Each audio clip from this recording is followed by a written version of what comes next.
Selamat datang channel Trading for Better Life. Hari ini IHSG ditutup naik 0,19% ke angka 6.871. Dan di video ini saya coba menganalisa saham-saham yang nanti bulan Agustus akan masuk ke LQ45 dan saham-saham yang akan keluar dari LQ45 untuk melihat bagaimana potensi kedepannya. Untuk teman-teman yang mau merequest saham untuk dianalisa, bisa like dan komentar pada posting Instagram Trading for Better Life yang dipost setiap hari Jumat. Dan bagi teman-teman yang belum subscribe channel ini, silakan tekan tombol subscribe agar tidak ketinggalan informasi dan analisa saham terbaru yang akan diupload setiap harinya. Sebelum saya memulai analisa, kita lihat dulu artikel berita ini. Bursa Efek Indonesia kocok ulang indeks LQ45. Ada 3 saham yang masuk dan 3 saham yang keluar. Kita cari tahu dulu. Saham yang masuk itu adalah Arto, BRIS, dan Indi. Sedangkan 3 yang keluar itu Gudang Garam, PTPP, dan Tekim. Sekarang kita coba lihat. Yang pertama saham BRIS. Saham BRIS bisa kita lihat hari ini lanjut naik 2% lebih ke harga 1.635. Dan kenaikan ini membuat BRIS berhasil break garis EMA 150. Dan bisa kita perhatikan selama bulan Juli ini BRIS terus bergerak naik. Sebelumnya turun menuju harga 1.200, setelah mencapai harga 1.200, BRIS mulai rebound dan bisa kita lihat pelan-pelan terus naik menembus garis EMA 50, lanjut naik menembus saat ini di garis EMA 150. Jadi saat ini garis EMA 150 di harga 1.590 sudah berubah menjadi support, dan garis EMA 50 saat ini sudah berubah menjadi support di harga 1.445. Jadi BRIS saat ini trennya sudah mulai reversal trend dari downtrend menuju uptrend, dan garis MACD pun bisa kita lihat saat ini terus bergerak naik. Dan dari data broker summary bisa kita lihat kenaikan 2% lebih ini masih ada akumulasi. Asing bisa kita perhatikan dari awal Juli juga mulai tanggal 6 terlihat terus masuk sampai hari ini. Jadi pada saat BRIS harganya mulai bergerak naik, asing juga terlihat mulai masuk akumulasi. Jadi dari data yang kita dapat, saya lihat BRIS masih ada potensi untuk lanjut naik menuju target berikutnya di harga 1.700. Dan karena hari ini candlenya juga banyak shadow ke atas, untuk teman-teman yang saat ini baru mau entry, sebaiknya jangan mengejar di harga sekarang, apalagi di atas harga sekarang. Paling aman adalah tunggu BRIS turun kembali mengetes garis EMA 150, dan saat terlihat mengetes dan rebound, baru teman-teman ikutan entry untuk lebih amannya. Walaupun sama uptrend, pasti ada fase turunnya atau terkena pullbacknya, daripada paksain mengejar saham BRIS yang dalam beberapa minggu terakhir ini sudah naik sangat tinggi. Tapi untuk teman-teman sudah berhasil membeli di bawah harga bawah, saat ini BRIS sangat layak untuk di hold karena trennya sudah mulai membaik. Berikutnya Arto juga bisa kita lihat hari ini naik 6% lebih ke harga 10.400. Dan sama Arto juga saat ini sudah berhasil naik di atas garis EMA 50.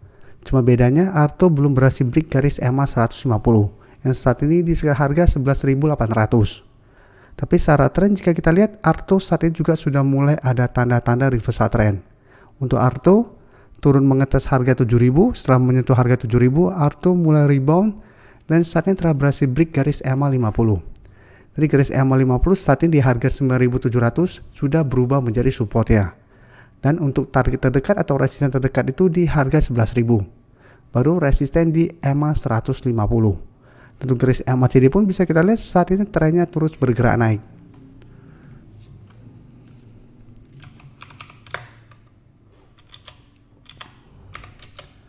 Dan untuk Arto bisa kita lihat kenaikan 6% lebih ini juga ada akumulasi. Asing juga hari ini terlihat masuk akumulasi. Dan 1 minggu terakhir pun bisa kita lihat asing mulai masuk juga mengakumulasi saham Arto. Jadi Arto juga menarik untuk dipantau karena saya lihat masih ada potensi menuju harga 11.000 sampai garis EMA 150. Tapi ingat, selama masih gagal break garis EMA 150, Arto belum bergerak uptrend untuk tren jangka menengah. Jadi apabila ternyata dalam 1 minggu ke depan Arto naik mengetes atau menyentuh garis EMA 150 ternyata gagal break, Arto masih ada potensi sideways dan turun kembali menuju garis EMA 50. Jadi tetap harus hati-hati. Tapi saham Arto menurut saya masih bisa di hold apabila teman-teman sudah berhasil membeli di bawah garis EMA 50. Jadi selama masih bertahan di atas garis EMA 50, Arto trennya menurut saya juga akan mulai membaik.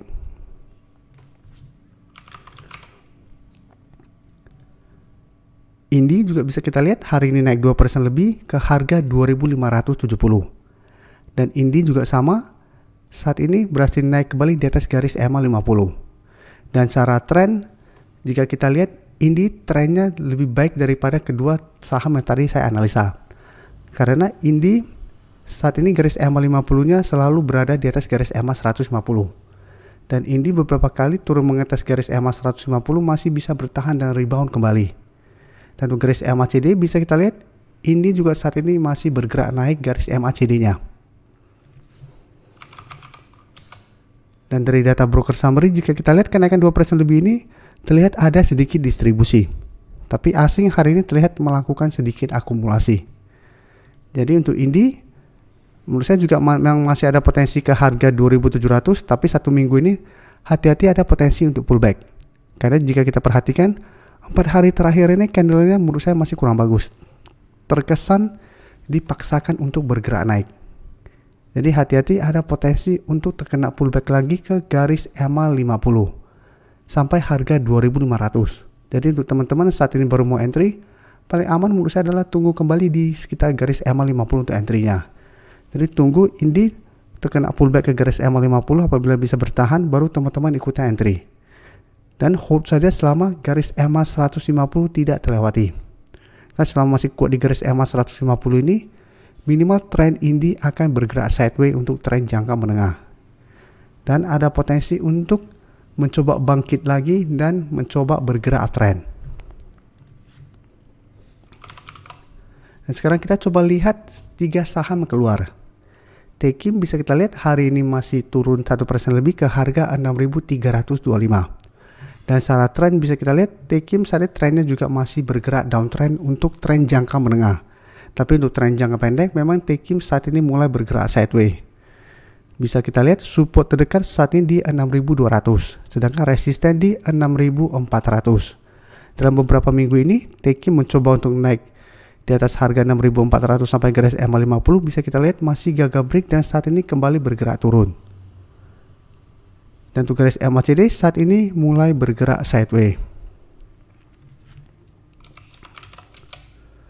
Untuk Tekim bisa kita lihat turun 1% lebih hari ini, ada distribusi asing hari ini terlihat masuk melakukan akumulasi.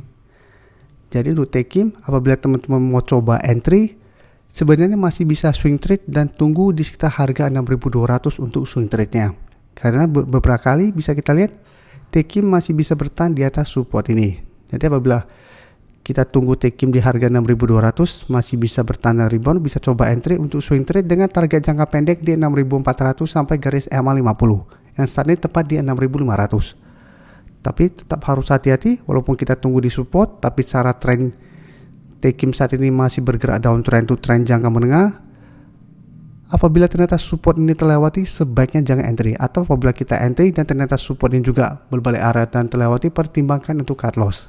Karena Tekim berpotensi lanjut bergerak downtrend dan turun menuju support berikutnya di harga 6.000. Karena ingat, resiko membeli saham downtrend itu lumayan besar. Karena apabila ternyata gagal bertahan di supportnya, saham tersebut akan lanjut bergerak turun.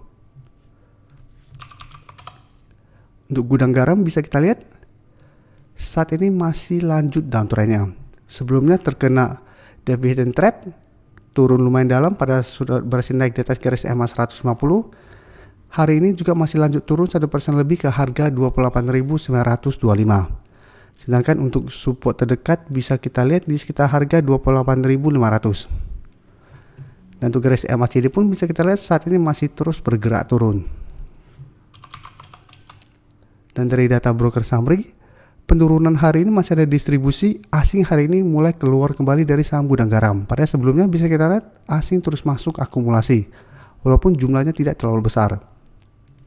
Jadi dari data yang kita dapat, gudang garam saya lihat memang masih ada potensi untuk lanjut turun menuju support di 28.500 dalam satu minggu ke depan. Tapi dalam beberapa hari ke depan ada potensi untuk rebound sementara. Karena 2 hari terakhir ini gudang garam sudah turun lumayan dalam. Tapi ingat, sebaiknya jangan paksain entry walaupun terlihat ada rebound sementara. Karena secara tren menurut saya gudang garam masih belum bagus trennya. Apabila mau entry sebaiknya tunggu gudang garam sudah mulai sideways dulu, sudah mulai terlihat ada akumulasi kembali, baru teman-teman coba entry untuk lebih amannya. Karena cara sentimen juga saat ini gudang garam belum ada sentimen positifnya, dan secara grafik pun belum ada tanda-tanda reversal trend, dan secara bandarmologi pun belum ada akumulasi. Jadi tetap harus waspada pada saham gudang garam ini. Apalagi bulan depan akan keluar dari RQ45, jadi menambah sentimen negatifnya. Sedangkan di PTPP di video ini saya tidak bahas karena kemarin baru saya analisa, jadi masih sesuai trading plan di video sebelumnya. Terima kasih telah menonton video ini. Like dan share video ini bila bermanfaat bagi teman-teman, dan support channel ini dengan cara tekan tombol subscribe agar channel ini bisa makin berkembang dan bisa membantu lebih banyak orang lagi. Terima kasih.